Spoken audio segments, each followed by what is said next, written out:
धनगर समाजाच्या मागण्यांसाठी विधिमंडळामध्ये बैठक होणार असल्याची माहिती आहे। चौंडीमधील उपोषणकर्त्यांसोबत सरकार चर्चा करणार असल्याची माहिती समोर येते। ओबीसी मंत्री अतुल सावे यांनी तातडीची बैठक बोलावली आहे। आज दुपारी अतुल सावे यांच्या दालनामध्ये दुपारी 2 वाजता ही बैठक होणार आहे।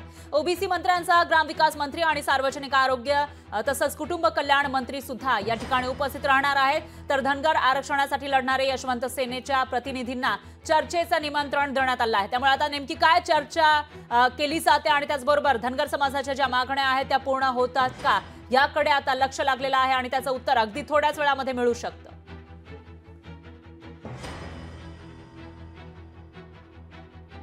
धनगर समाजाच्या मागण्यांसाठी आंदोलन सुरू आहे, उपोषण सुरू आहे। धनगर समाजाच्या या मागण्यांसाठी विधिमंडळामध्ये आता बैठक होणार आहे।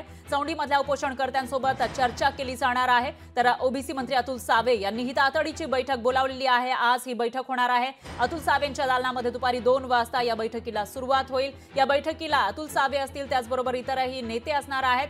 तर जे उपोषणकर्ते आहेत त्यांच्याही प्रतिनिधींना या ठिकाणी बोलावण्यात आलं आहे। त्यामुळे त्यांच्या मागण्या मान्य होणार का, धनगर समाजाला आता नेमकं काय मिळणार या बैठकीतून ते बघावं लागेल।